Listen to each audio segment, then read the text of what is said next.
Hello and welcome to Joey's Sewy. This is me in Sewing Central on Me Made May, day 30. And today I'm going to show you what I've been wearing, and I'm going to talk about some kind of daydreamy sewing plans that I've got.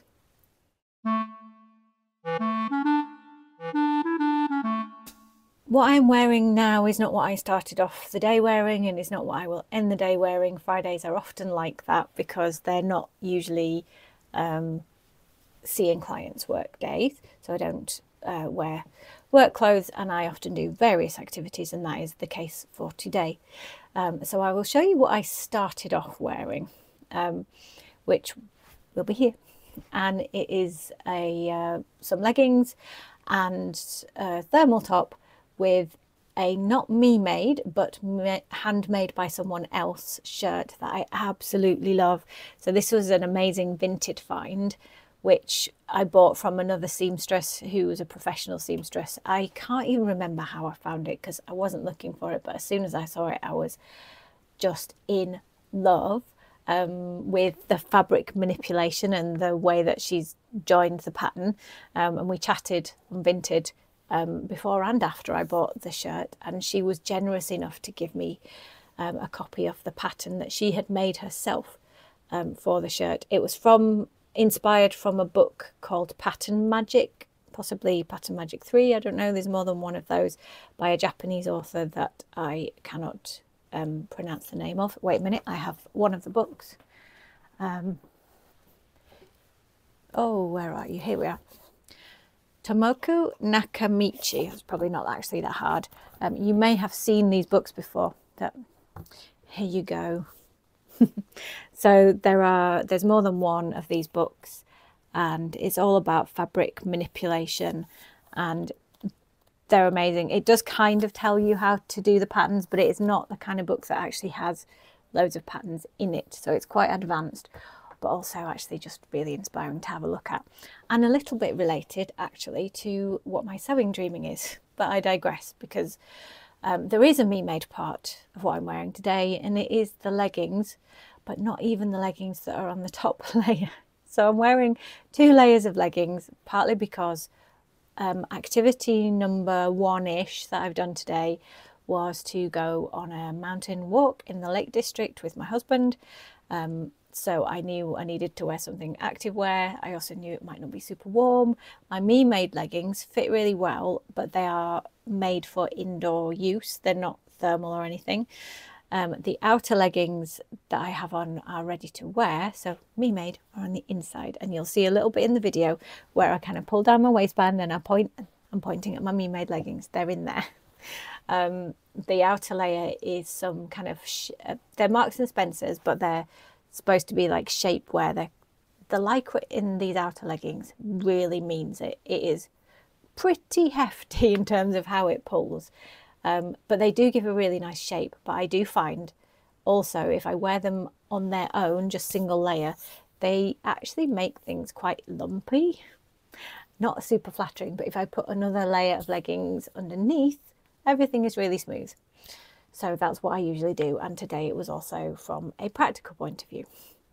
I am going to have already actually inserted some video of where we went on our walk today.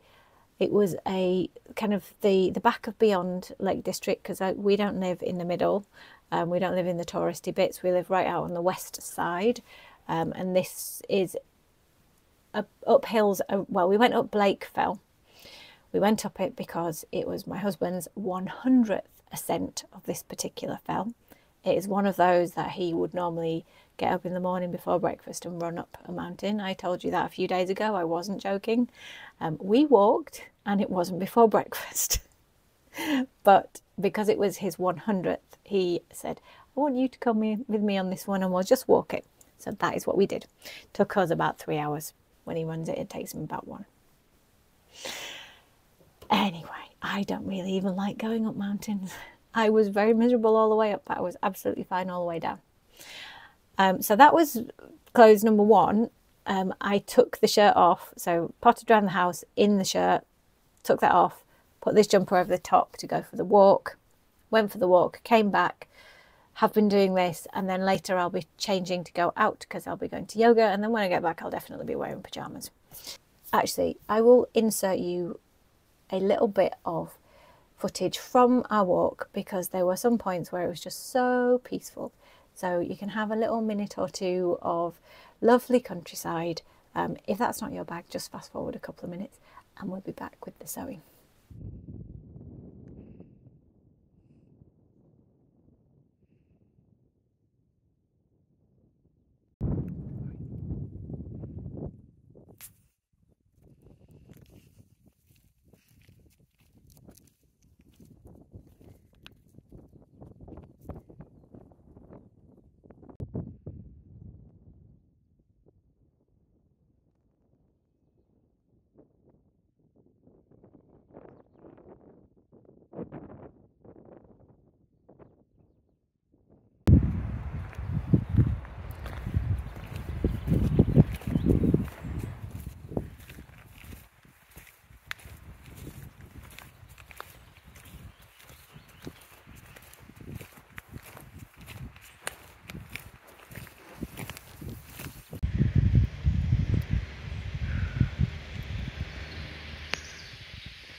So I hope you did enjoy that. It was very peaceful. It was really windy and cold at the top, but not windy and cold where I took the videos. So I have finished a couple of projects recently. Finished my red top that I wore yesterday. I made a load of buttonholes yesterday and I haven't sewn the buttons on, but I will either do that in my live tomorrow, which by the way will be at 4 o'clock GMT, which I believe is 11 o'clock Eastern Standard Time, New York time, and another -3 for the west of the United States. But let's just go with the time I actually know. It will be at 4 o'clock in the afternoon, British current summertime. So why did that come up? That came up because I recently finished my red top, and yesterday I did a bunch of buttonholes and a couple of other tops that have been hanging around all month requiring me to do that. I'll probably be sewing the buttons on during our live tomorrow, but that meant that I was in that rare state of not really having sort of any projects ongoing, so I can make that choice about what do I do next. Now yesterday when Clovis was here, I moved the table around and had to address a massive pile of, I won't swear, but stuff that's under the bed. Might as well have been under the carpet. That was under the table. It's where I shove things that I want to alter or that need mending. I do actually even have a box for it, but I hadn't organised it. I had to address that because I wanted to move the table to give us a bit more space. So I had to. And in that, there was 2 shirts that I'd made. And what I want to do, this is one of them, is I don't wear them. And I think it's just that I find them a little bit uninspiring. They're a little bit more fitted than I would wear on average. So if they weren't me made, I might just not keep them, but they are me made, and they're actually me made really well. So I do want to keep them, but I want to make them a little bit, there's this one and there's a darker coloured one that I have a totally different thoughts about, so I will talk about that another time. This one, I want to add shirt pockets, I think. So what I want to do with the rest of this video is share with you the kind of inspiration I've been thinking of, and then the sort of fabric that I have. So what we're going to do is we're going to switch to my Pinterest board that I have made for shirt pockets, and I'm going to show you that. And then I have also even got an actual old-fashioned book that I've been looking at, a little bit like the Pattern Magic book actually, for some ideas of what I might do. So let's do that. So I am showing you my Pinterest board right now. I've made a specific one for shirt pockets. I have a lot of Pinterest boards, but I wanted to show you the kind of things that I am looking at. So on this top line, we've kind of got, it's a lot of contrast or contrast texture that I'm interested in.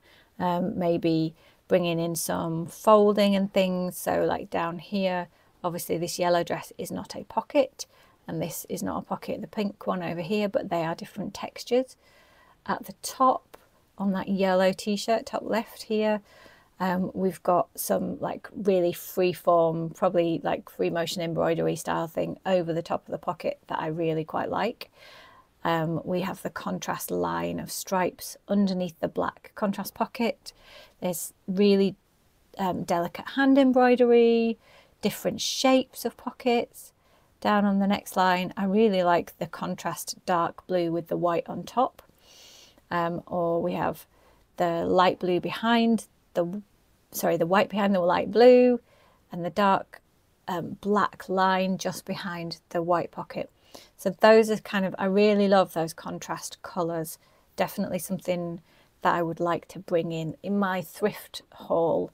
I can't find it in the video at the moment, but there was a shirt that I saw that was a white shirt, but it had a bright red pocket. So quite a classic shirt, but it had a bright red pocket and a cobalt blue collar.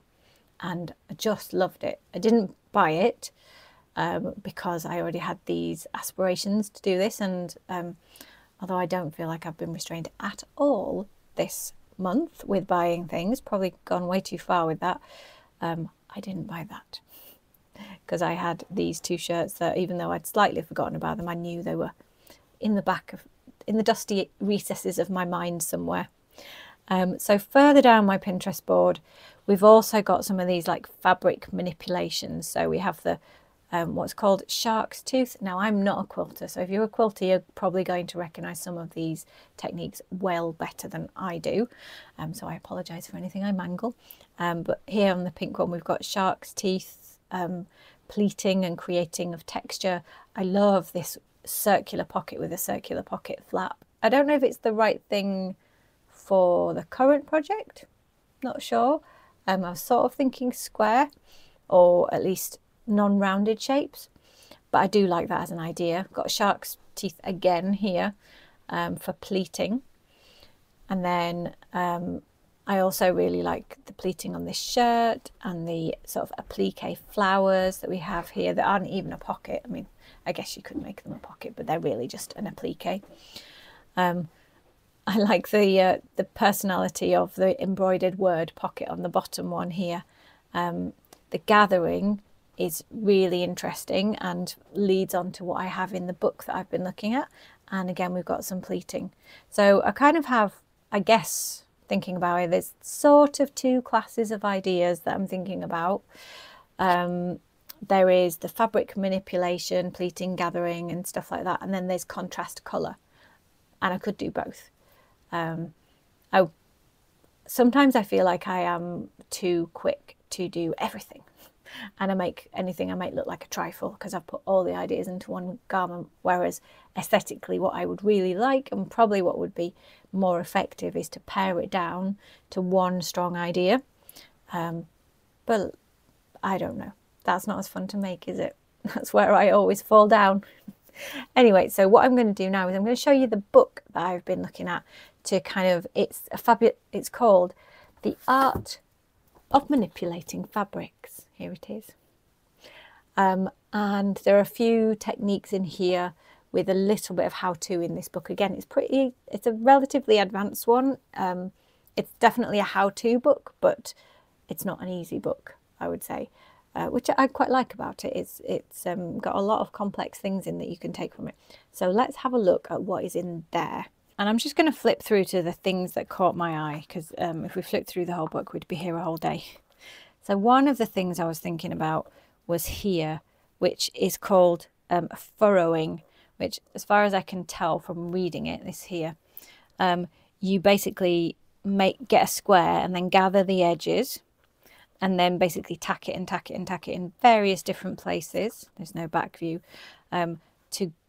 to suck everything in and control it back down again. So that's furrowing, and I do quite like that. So we have to bear in mind, I am working on my body and my body doesn't have a huge bust. So adding volume, as long as it doesn't turn into comedy proportions, is quite fine in terms of proportionally for my body, and not something that I mind doing. So then we've got shearing, which a lot of you might be familiar from some construction. There's some really quite freeform and looks quite bulky versions here, but I do quite like this one, which is checkerboard shearing. So you can either do checkerboard shearing here with shearing elastic, but you could also do it more manually by essentially gathering some areas less than others and finding a way to actually secure those down. So most of these versions you need a liner fabric, because you'll be attaching the face fabric, the fashion fabric that you're going to see on the garment, down to something else to hold these manipulations in place. Next one I have, where's the next tab? That one.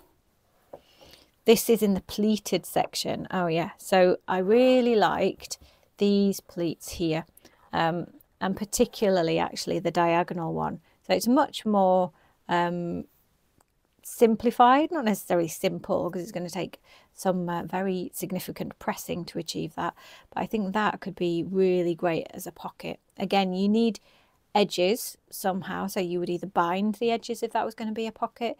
You could leave them raw if that would work with your fabric, and that's a fashion choice, but I would need the edges to be held down somehow, and the top of the pocket as well.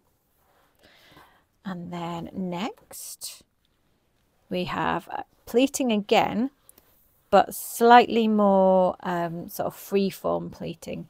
So it was this section here with, again, diagonal pleating, or the very sort of more chaotic pleating where this is done. It's like on the Marnie shirt, which I've been talking about all month because I bought that pattern at the start of May.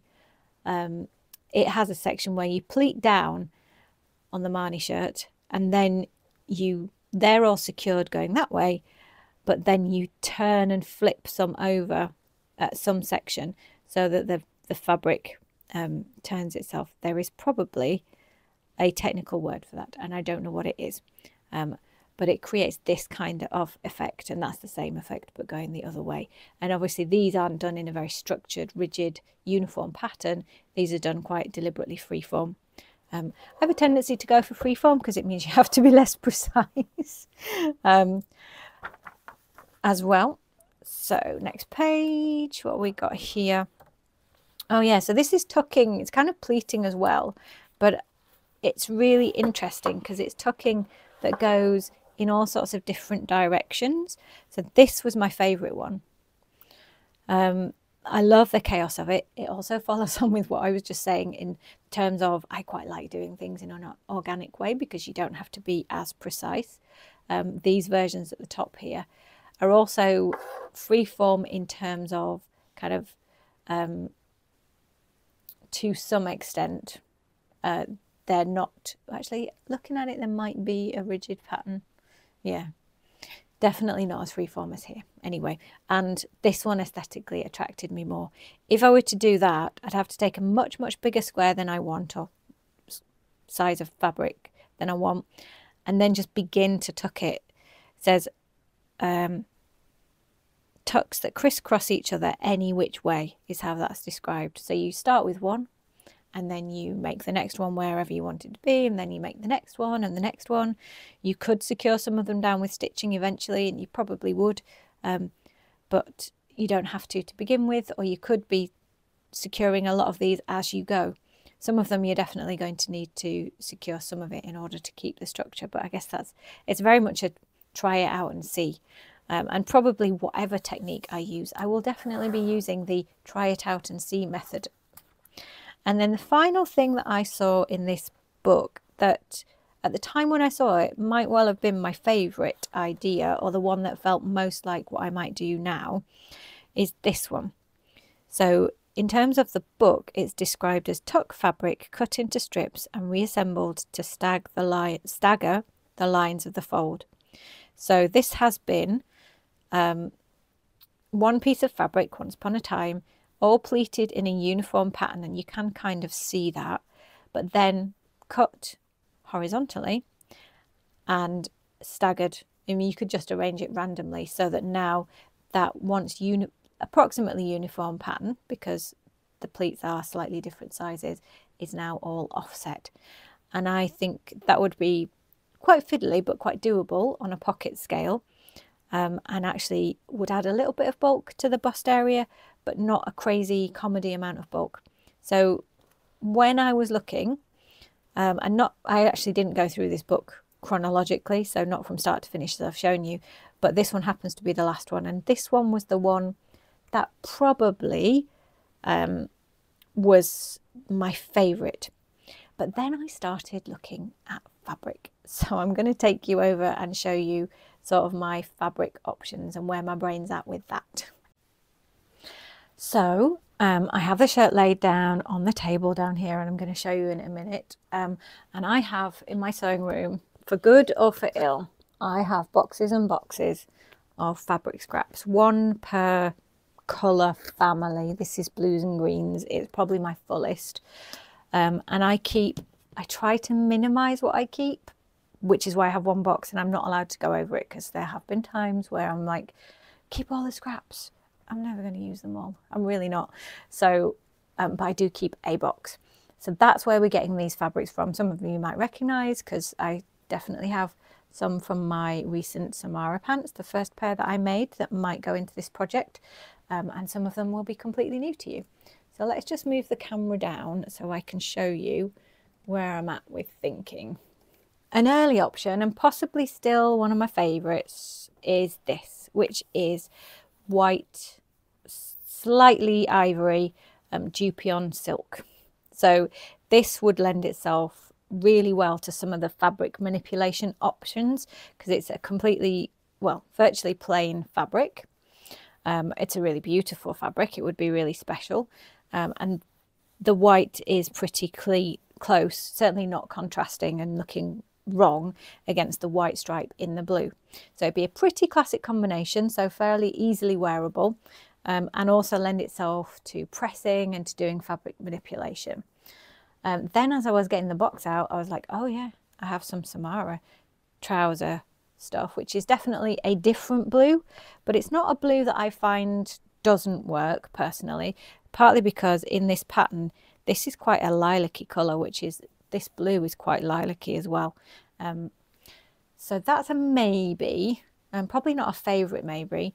Then I have this one, which is a really special piece of fabric that I got in Oregon, I think, in 2016. I think that's right. We went to the US and we went on a road trip up the west coast of America, and a couple of places we found amazing fabric shops. So this is like a fat quarter, I think it's called. Anyway, it is cotton. It's got this incredible Japanese print on it. So potentially, and I'm probably going to put a pocket just on one side, I think, but maybe not. But I don't really want symmetry. So, but that would, I think that would work really well as one of the background. So I could thinking out loud. All of this is thinking out loud. Could have that as one of the background patches, and then I could put the white on top of it. That might be really good. Next up we have some of this fabric, which is my own. If there's a piece, yeah, there's probably. So I tie-dyed this fabric. Now I've just pulled it out of the box. I'm not sure about that. I mean, don't mind contrasting, but for me, actually, that is like just a very different blue. So I like the fabric, but I don't think that's the right one. So let's move on from that. We have, if I wanted to go floral, this is another quilting cotton. But again, I'm going to move those out of the way. I'm not sure about that. Nope, don't like that.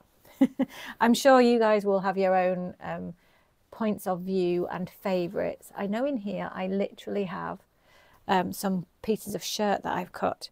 So here's something that would be pretty conventional, but I quite like the horizontal stripes, or you could have vertical stripes as well. That one I am quite liking. In terms of actual cannibalized shirts, I have this one, and there was another one I just saw. Where is it? In my box of tricks. I've got a plain blue, which I remember I got this cotton poplin, this blue, when I was pregnant with Bertie, so I've had that for 18 years. There's like an aqua blue. I don't think that's probably not okay. Not sure about that. I do like the white that I first pulled out, and I'm sure I spied a little bit of other cotton shirting, but cannot find it now. Some pieces here that aren't big enough. We've got Buckingham Palace dress pattern. I'm not sure about that, but let's have a look.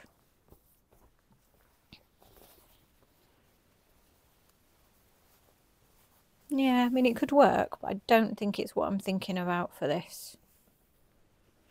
I know what I was also thinking, and some of you are going to laugh out loud at this, I think, from what I was doing earlier in the month.